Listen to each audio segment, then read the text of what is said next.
Yeah. ఎవరైనా director మీ దగ్గర story పట్టుకొచ్చినప్పుడు మీరే వింటారా, లేకపోతే నాన్న అంత సీనియర్ కదా, నాన్న కూడా ఓ పాయింట్ చెప్దాం ఆయన అడ్వైస్ తీసుకుందాం అనుకుంటారు?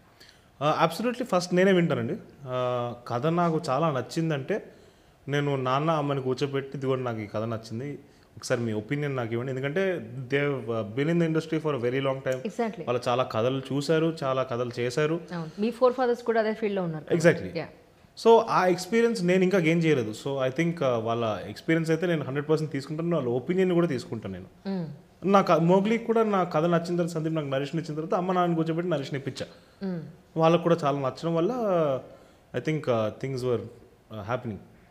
ఐ థింక్ ప్రమోషన్స్కి అమ్మ నాన్న ఇద్దరు కూడా ఐ థింక్ మీకంటూ మీది సపరేట్ ఉండాలన్న పాయింట్లో వాళ్ళు ప్రమోషన్స్ వాళ్ళ నెత్తి మీద అంతా పెట్టుకోలేదేమో అని అనిపించింది.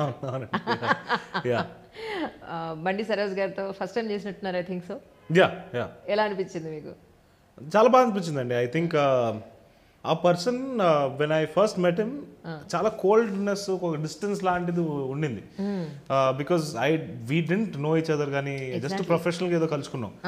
బట్ దాని తర్వాత సెకండ్ షెడ్యూల్ ఈ started doing fight sequence and దాంట్లో we started bonding really well. And we use to after shoot అయిపోయిన తర్వాత రాత్రులు we use to discuss about cinema, what his perspective about cinema is and my perspective about cinema. I should throw my perspectives. And ఎంతవరకు వెళ్ళిపోయిందంటే how the bond develop అంటే, ఇప్పుడు ఆ fight sequence జరుగుతున్నప్పుడు నేను ఫట్టా కొట్టి తను 2 దెబ్బలు వేసిన తర్వాత కట్ అన్న తర్వాత ఒక 5 seconds సస్టైన్ చేసి డార్లింగ్ ఓకేనా నేను వెళ్ళిపోవడం, లేకపోతే హీరో నీకు ఓకేనా నాకు ఓకే అని తను రావడం, కానీ మా డైరెక్టర్ వెనకాల మానిటర్ దగ్గర కూర్చొని ఏంటి ఇప్పుడు ఇలా ముద్దు పెట్టేసుకుంటున్నా అని చెప్పి ఆయన ఫీల్ అయిపోవడం. ఆయన చాలా కామ్గా కామెడీ చేస్తారు సందీప్ రాజ్ గారు. కరెక్ట్. అవును మేడం అలా అయిందండి అంటారు, తీరా చూస్తే వెనకాల బోర్డంత కామెడీ ఉంటుంది. ఆయన కూడా సూపర్ ఎక్స్ప్రెసివ్. సందీప్ గారు కూడా ఆయన కళ్ళు మొత్తం ఫేస్ అంతా ఎక్స్ప్రెషన్ ఇస్తారు ఆయనకి. అబ్సల్యూట్లీ. ఆయన కథ చెప్పడం కూడా చాలా ఇంట్రెస్టింగ్ చెప్తాడు, మామూలుగా చెప్పరు ఆయన. That's so nice. ఇంతకీ అమ్మమ్మ గారికి తెలుగు ఎవరు నేర్పారు? ఆవిడ ఇక్కడే అంటే లైక్ పెళ్ళి అయిపోయిన తర్వాత అమ్మమ్మ ఇక్కడికే వచ్చారు కదండి. తాత రైల్వేలో క్యాషియర్, అంటే అమ్మ వాళ్ళ నాన్న. సో రైల్వేస్లో పనిచేయడం మొదలెట్టేసారు పెళ్ళి కాకముందే.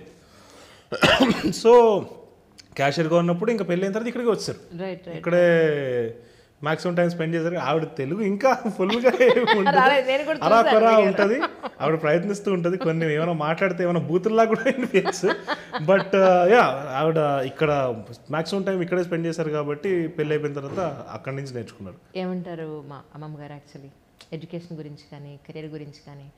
సో యాక్చువల్గా అయితే ఈ పాయింట్ నన్ను ఎవరు అడగలేదు. అమ్మమ్మది కూడా ఒక క్రేజీ స్టోరీ. అమ్మమ్మ వాళ్ళ నాన్నగారు ఆ టైంలో కేరళలో పెద్ద డాక్టర్. సో వాళ్ళు 9 మంది బ్రదర్స్ అండ్ సిస్టర్స్. అండ్ సడన్గా ఒకరోజు తెలియకుండా పోయారు. అండ్ మొత్తం ఆస్తి అంతా కూడా లాగేసుకున్నారు, ఏదో జరిగింది. అండ్ మా అమ్మమ్మ వాళ్ళ మదర్, ఆవిడ సొంత బ్రదర్ వీళ్ళందరినీ తీసుకొని పెంచారు. అండ్ 10th క్లాస్ వరకు చదివింది అమ్మమ్మ. ఆ టైంలో 10th క్లాస్ వరకు చదివిపించారు వాళ్ళ ఫాదర్. 10th కూడా కాదు, సారీ 7th అనుకుంటా. 7th I think she was studying till. She was very, అంటే తనకు చదువుకోవాలని చాలా ఇంట్రెస్ట్ ఉండేది. బట్ ఎప్పుడైతే చనిపోయారో వాళ్ళ ఫాదరు, అమ్మమ్మ వాళ్ళ బ్రదర్, సొంత బ్రదర్ ఎవరైతే వీళ్ళని తీసుకొని ఇంకా ఇంట్లో పెంచుకోవడం మొదలెట్టారు అందరినీ, మొత్తం ఫ్యామిలీ అంతా కూడా. ఈ సార్ ఇంకొద్దు చదువద్దు అని ఆపించారు. షీ ఆల్వేస్ పాపం నాకు చాలా చెప్పేది, తనకి ఫుట్బాల్ ఆడేదంట ఆ టైంలోనే. సో ఆ టైంలో కూడా ఫుట్బాల్ ఆడుతున్న వ్యక్తిని ఆపిచ్చేసి షీ ఇప్పుడు I think now she's having our second childhood. She's working out. తను కలిసి ట్రాక్ సూట్ వేసి మొత్తానికి ఎక్సర్సైజ్ చూసాను. So she's rediscovering her childhood now. I'm very happy that she's able to do that now. True. నేను నాన్నగారిని interview చేయడానికి ఇంటికి వచ్చినప్పుడు అమ్మ అప్పుడే వచ్చారు షూటింగ్ నుంచి. ఇంట్లో వంట చేస్తున్నారు అమ్మమ్మ గారు. అసలు ఎంత సందడంటే ఇంట్లో 10 మంది ఉన్నట్టే. సుమ్మగారు అమ్మమ్మ గారు ఉంటే కనుక మీరు అప్పుడే వచ్చారు జిమ్ నుంచి, అప్పుడే వచ్చారు పైకి. జిమ్ షూస్ ఎక్కడున్నాయి, ఎక్కడ పెట్టాలో ఎక్కడున్నాయో అమ్మని అడుగుతున్నారు. మాది అప్పుడే షూటింగ్ అయిందనమాట. సుమ్మగారితో నేను మాట్లాడుతాను, మీరు అప్పుడే పైకి వచ్చారు. సో నాకు అనిపించింది అసలు నిజంగాను వాళ్ళిద్దరి మధ్య ఫ్యామిలీలో ఎంత బాండింగో అసలు. That's really nice actually. Yeah yeah